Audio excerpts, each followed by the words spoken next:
Kembali lagi kita pemirsa atau seluruh masyarakat Muara Jambi dimanapun berada, demi Muara Jambi Bangkit Berjaya, kita bincang-bincang kembali bersama calon terkuat Bupati Muara Jambi, yaitu Pak Haji Ipan Wirata dan Pak Dodi Sularso. Selamat pagi kembali Pak. Pagi. Kita Muara Jambi kan terkenal dengan melingkupi kota Madya Jambi. Terus Interland. Ya, Interland. Terus ada lagi pelabuhan yang di Tungkal dan di Tanjab Tim. Pelabuhan-pelabuhan yang mungkin akan bisa untuk tujuan barang ekspor kita atau apa. Gimana solusi Bapak untuk meningkatkan supaya Muara Jambi ini adalah tujuan dari barang masuk ataupun barang keluar, Pak? Ya, artinya kita bersyukur kepada Allah Subhanahu wa taala bahwa Kabupaten Muara Jambi ibaratnya dapat posisi yang sangat strategis. Iya. Tinggal bagaimana pemimpinnya strategis ini menguntungkan tidak bagi rakyat. Kita Kabupaten Muara Jambi daerah buffer zone, artinya daerah penyangga. Di tengah kita mengelilingi kota. Interland, artinya penyokong.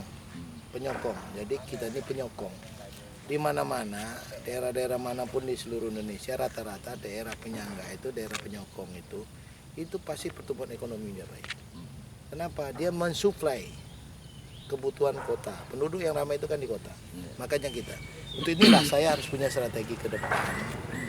Yang tadi juga Bapak mengatakan bahwa pelabuhan Talang Duku itu ada di Kabupaten Muara Jambi. Udah Interland, udah buffer zone, ada pelabuhan lagi. Sebenarnya ini potensi sana.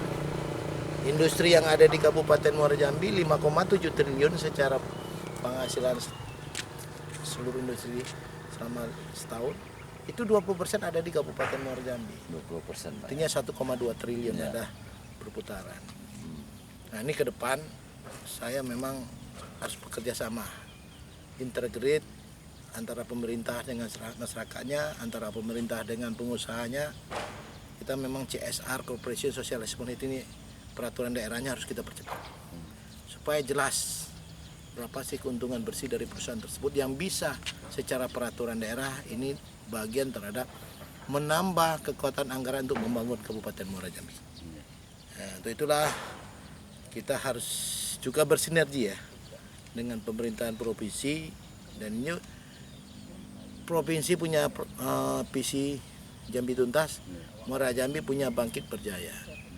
Artinya kemampuan kita pemimpin Muara Jambi untuk membangkitkan dan berjaya itu artinya menyelesaikan persoalan Jambi Tuntas. Gitu. Artinya kita harus sinergis sekali. Nah, dan kemudian untuk pertumbuhan ekonomi banyak persoalan yang harus kita carikan solusinya. Pertama, di struktur ekonomi kita 43,3% itu ada di pertanian.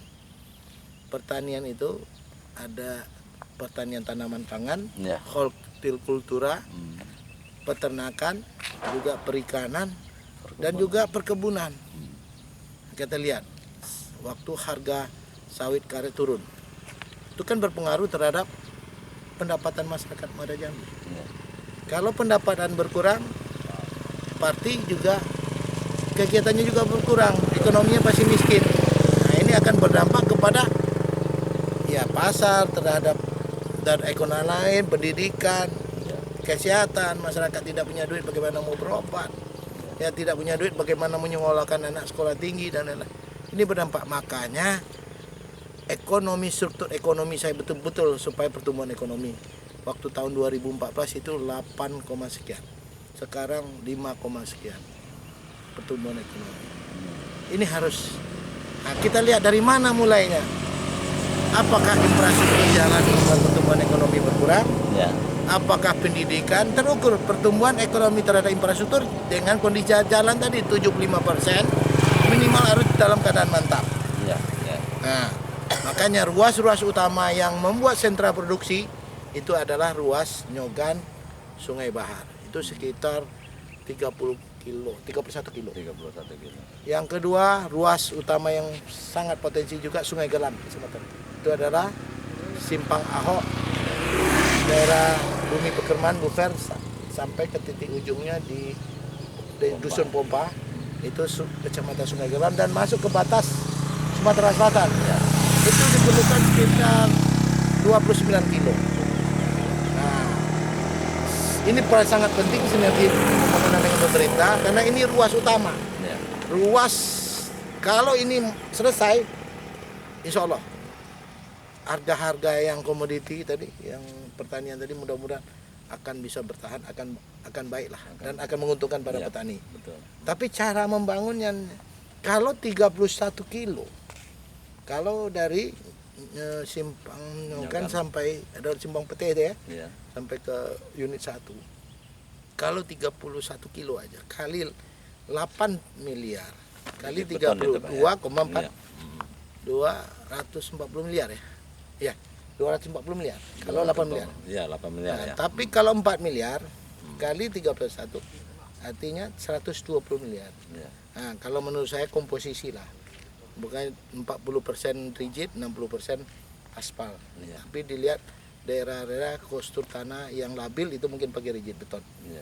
Nah, itu diperlukan anggaran sekitar, kalau 30 kilo tadi, arti anggap kalau 70-30. Berarti 20 kilo, umpamanya 20 kilo itu kita bikin aspal. Iya. Aspal 4 kali 20 kan 80 miliar. 80 miliar. Tambah tadi 10 kilo lagi kan? 10 kilo. 10 kilo kali 8. Kali 8. Nah, 8 miliar kan? Iya. 80 miliar. 8 miliar satu kilo. 80 tambah tadi 4 kali 20. 80 miliar. Kita anggaplah 200 miliar. Supaya kompetisi rigid betonnya hampir sama dengan aspal. 200 miliar ini kan bisa jadikan jalan strategi provinsi. 50% dibantu oleh pemerintah provinsi, 50% oleh Kabupaten Muara Jambi. Kita bangun secara kontrak multi-yes. Artinya pembangunnya 2,5 tahun selesai, pembayarannya 4 tahun. Iya. Nah, artinya tadi yang 200 miliar, 100 miliar provinsi, 100 miliar Kabupaten Muara Jambi. 100 miliar dibagi 4 tahun kan 25 miliar per tahun. Tapi pembangunan ini 2,5 tahun clear. Clear 2 tahun setengah. Pembayarannya pemerintah Baru terhadap 4 tahun. pihak ketiga 4 tahun. 4 tahun. Nah, ini kan kalau multi-yes ini kan mereka kan pakai bank kan bisa di pihak kontraktor. Begitu juga di Sungai Gelam, Kecamatan Sungai Gelam. Karena Sungai Gelam ini saya pernah ketemu dengan Pak Zumi Zola waktu saya Kadis PU. Iya.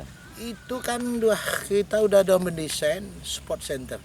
Artinya suatu saat suka tidak suka untuk membuat negeri ini terkenal atau ya seperti Sumatera Selatan lakukan kegiatan PON. Iya. PON itu harus ada di Jambi. Jambi ini. Tepatnya Lokasinya di Muara Jambi. Muara Jambi. Iya. Yang telah kita desain, detail sampai hamdalnya, tinggal membangun. Nah, ini saya kalau seandainya berpanah ini menjadi strategi untuk bersinergi dengan pihak provinsi. Iya. Kalau sport center ini dibangun suatu saat PON, ini bukan lagi jalan strategi provinsi lagi, ini udah jadi jalan nasional. Jadi di jalan nasional. Apalagi ada batas Sumatera Selatan, Iya. ya kan? Iya. Nah, ini sangat menguntungkan sekali. Nah, untuk itulah jangka pendek ini kita multi-yes-kan dengan cara strategi provinsi sama. Umpamanya provinsi dari Simpang Ahok sampai ke Buper itu sekitar ya 15-an kilo, ya. Nah, sisanya 14-an kilo itu dana kabupaten. Dana kabupaten sisanya ya. Nah, ya. Itu sama dua bagi multi-yes ya, bagi multi-yes. Sama dengan pola waktu saya menangani waktu jadi Kadis PU itu menangani di Bangko Kerinci Ya. yang Bangko kemudian Jangkat. Jangkat. Nah, kan coba bagaimana setelah Jangkat di multi-yes ekonominya. Kopinya dulu dalam perjalanan bisa 6 jam, sekarang cuma 1,5 jam. Coba berapa tuh ekonomi rakyat, para petani semuanya akan sejahtera. Jelas kelihatan setelah infrastruktur selesai pasti rakyat sejahtera. Kembali berbicara kita masalah aspal tadi Pak. Kita sangat banyak keluhan yang dilontarkan oleh masyarakat. Aspal baru 1 bulan sudah melupas.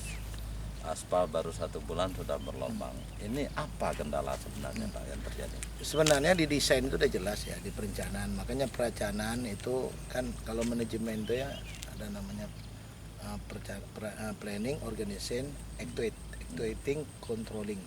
Artinya kita harus melaksanakannya kualitas dan kuantitasnya sebaik. Berdasarkan kondisi beban tonase juga dipentingkan. Artinya dalam bidang perencanaan juga, kalau perencanaannya baik, pelaksananya harus baik, pengawasannya juga harus baik. Nah, kita bersama-sama masyarakat juga ngawas. Nah, juga bicara tonase, kita kan kapasitas jalan kabupaten ini kelas 3B. Kalau 3B itu artinya kalau di truk itu 2 gardan ya, beban gardan pertama 6 ton, beban belakang 8 ton, artinya 14 ton. Tidak boleh lebih dari 14 ton. Makanya kalau pakai 3 gardan itu belakangnya 8, 16 tambah 6, 22 ton. Harus 22 ton.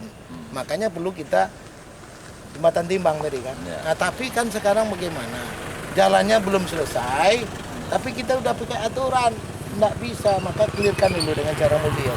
Baru kita aturannya. Termasuk juga dalam pelaksanaan, kualitinya, controllingnya, untuk spesifikasinya. Kalau memang dari mulai pengawasannya sampai perencanaan sampai pelaksanaan kontraktornya berjalan dengan baik, saya rasa akan mutu kualitasnya minimal kalau aspal 5 tahun, rigid beton 10 tahun. Rigid beton 10 tahun daya tahannya. Kalau untuk aspal 5 tahun. Iya. Iya. Jadi sebenarnya mudah-mudahan. Nah, yang kemudian juga ya peran serta masyarakat mengawasi bagaimana jalannya pembangunan. Makanya ke depan saya akan membuka keterbukaan informasi publik ini. Ada persoalan di lapangan langsung sampaikan. Kalau perlu SMS dan saya juga dengan melalui media sosial, Facebook, foto sampaikan. Setiap hari kalau ada hal-hal yang merusak pembangunan, mengurangi kualitas dan lain-lain sampaikan. Insya Allah akan kita langsung ambil tindak lanjut, langsung kita belusukan dan betul kita cari solusinya. Dan seluruh komunikasi raya sama pemimpin dan seluruh aparatur pemerintah akan terbuka. Insya Allah pembangunan Muara Jambi akan cepat berjalan dengan tuntas. Itu loh. Ya. Berarti memang keseiringan pembangunan dari Provinsi tuntas dan Bangka Berjaya akan bersinergis. Iya, itu wajib. Langsung bersinergis. Wajib.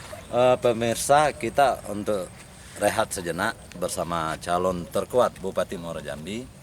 Kenapa ini kami sampaikan kepada pemirsa dan kami layangkan nanti di YouTube ataupun di Facebook. Ini biar pemirsa tahu atau masyarakat Muara Jambi tahu siapa sih yang berkualitas, siapa sih yang harus dipilih, dan siapa sih yang akan memimpin Muara Jambi. Terima kasih. Rehat sejenak demi Muara Jambi bangkit berjaya. Jangan lupa nomor 4.